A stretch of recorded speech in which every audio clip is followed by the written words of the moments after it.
I'm here at Sugarloaf Mountain trying to survive. I'm going to be parachuting in from 13,500 feet and teaching you survival tips that are essential in the wild.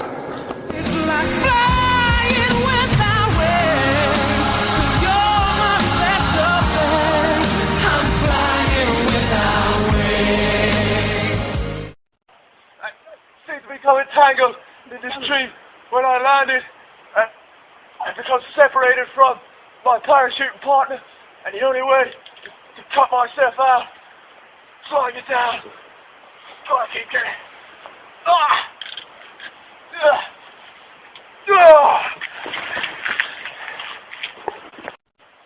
And I seem to become very disorientated, and the first thing that I want to do is try and get my bearings. I cannot find anywhere. Don't know where I am, but I can see a graveyard in the distance, so the first thing I'm going to do is head for that. And what we've got over here is a grave from someone who has been unable to survive in the wilderness. And what probably happened is they've got trapped out here and had to be buried. And I've heard stories of people seeing ghosts in this area. I've heard it's lively for paranormal activity, and I hope to God I see nothing like that out here. So I'm going to get out of here as quick as I can.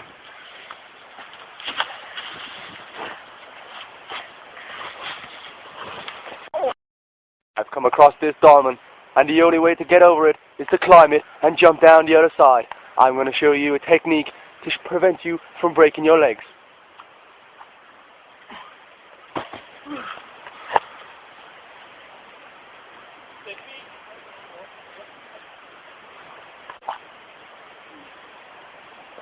Oh, and that was just such a rush. And what I've done there is roll when you land, and it prevents your knees from breaking. Woo! Let's keep going.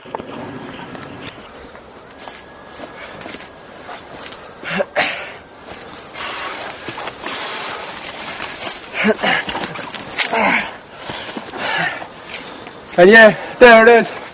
That is what I'm looking for. That's the highest point around here. And what I'm going to do is climb that and try and get my bearings. Let's get them.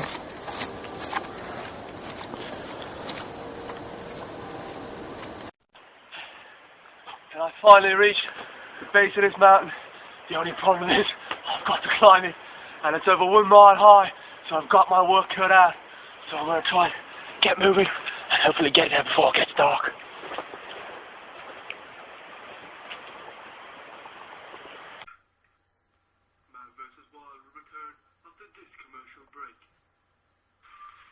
Naked Diamond Dancing.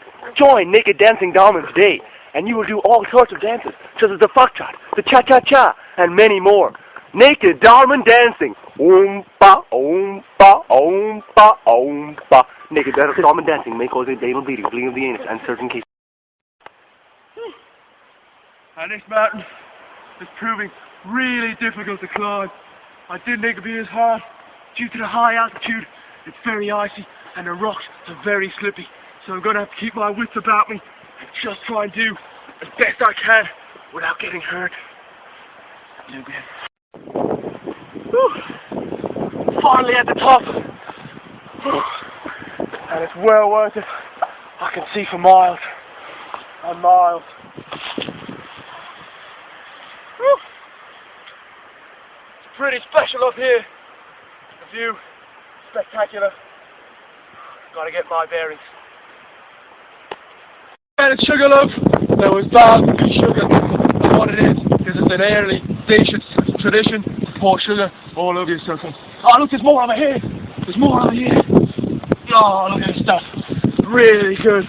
And what you've got to do, it's good for the skin, and it's also rich in calcium. You can just pour this stuff all over yourself. Oh, it's so good. Oh, yeah. And people say it'll bring you good luck, so hopefully it'll get me out of here. This mountain is so high, you can see for miles around. And what I found in the distance is a house. But that house is at least 5 miles away. So what I'm going to do is, due to the fact it's getting dark, I'm going to find some shelter and hopefully get something to eat for the night. And as I make my descent, you can just see how steep this really is.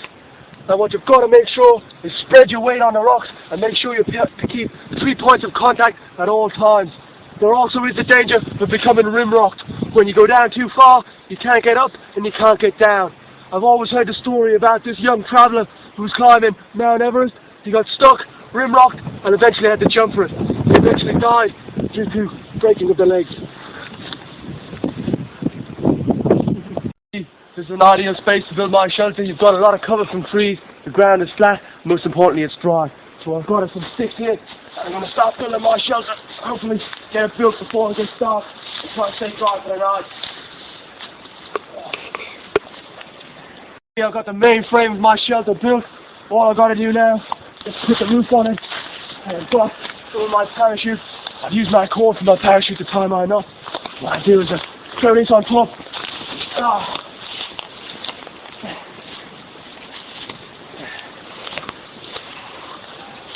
And that will keep me dry for the night.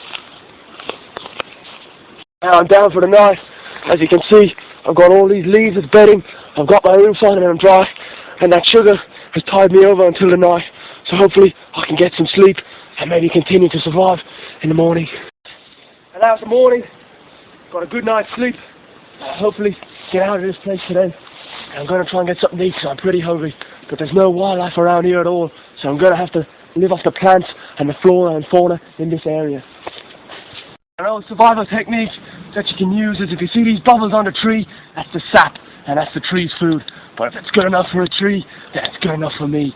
What you got to do is you cut into it and then you can just... Yep, tastes real fresh and, as I said, full of nutrients, full of protein, and will keep you going in any survival situation. After miles of walking through dense forestry, I'm finally out. And look over there, it's a house. I found my way to freedom. I'm going to see if anybody's at home.